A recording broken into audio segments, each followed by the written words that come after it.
Ready? 1, 2, 3, start. The House will remember that there was some talk at one stage of a Commonwealth citizenship. Now it was difficult to understand what the status of Commonwealth citizenship might be, except that it meant that its members were not completely foreign to one another. That unforeignness remains, but I think it is as well that we left off talking about something vague which could not be surely defined. The other fact also remains, as I have just stated, the fact that we should take the right to ourselves if we so choose to exercise it at any time, to enter into treaties or arrangements with Commonwealth countries assuring us of certain mutual privileges and preferences. I have briefly placed before the House this document. It is a simple document, and yet the House is fully aware that it is a highly important document, or rather, what it contains is of great and historic significance. I went to this conference some weeks ago as the representative of India. I had, of course, consulted my colleagues here previously because it was a great responsibility, and no man is big enough to shoulder that responsibility by himself when the future of India is at stake. For many months past, we had often consulted one another, consulted great and representative organizations, consulted many members of this House. Nevertheless, when I went, I carried this great responsibility, and I felt the burden of it. I had able colleagues to advise me, but I was the sole representative of India, and in a sense, the future of India for the moment was in my keeping.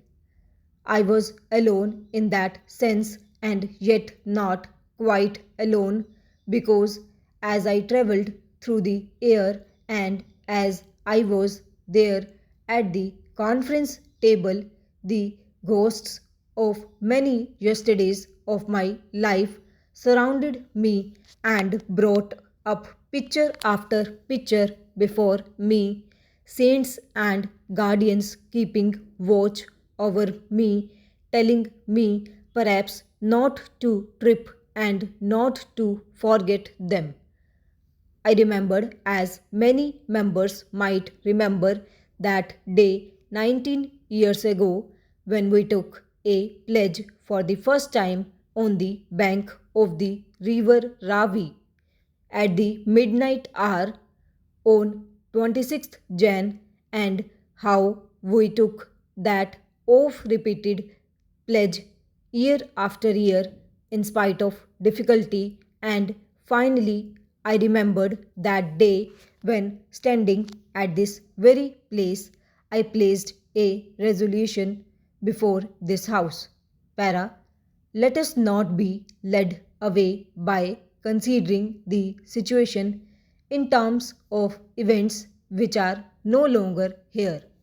You will see that the resolution of the Congress that I have read out says that because India becomes a republic, the association of India with the Commonwealth must, of course, change. Further, it says that free association may continue subject only to our complete freedom being assured. Now, that is exactly what has been attempted in this Declaration of London. I ask you or any honorable member to point out in what way the freedom, the independence of India has been limited in the slightest. I do not think it has been. In fact, the greatest stress has been laid not only on the independence of India but on the independence of each individual nation in the Commonwealth. I am often asked how we can join a commonwealth in which there is racial discrimination, in which there are other things happening to which we object. That, I think, is a fair question, and it is a matter which must necessarily give us some trouble in our thinking. Nevertheless, it is a question which does not really arise. That is to say, when we have entered into an alliance with a nation or a group of nations, it does not mean that we accept their policies, and it does not mean that we commit ourselves in any way to something that they may do. In fact, this House knows that we are carrying on at the present moment a struggle, or our countrymen are carrying on a struggle in regard to racial discrimination in various parts of the world.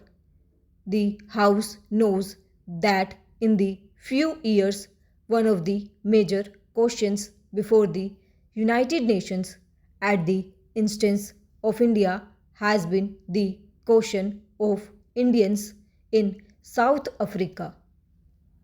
May I, if the House will permit me for a moment, refer to an event which took place yesterday, that is, the passing of the resolution at the General Assembly of the United Nations, and express my appreciation and my government's appreciation of the way our delegation has functioned in this matter, and our appreciation of all those nations of the United Nations, almost all, in fact, all bearing South Africa, which finally supported the attitude of India.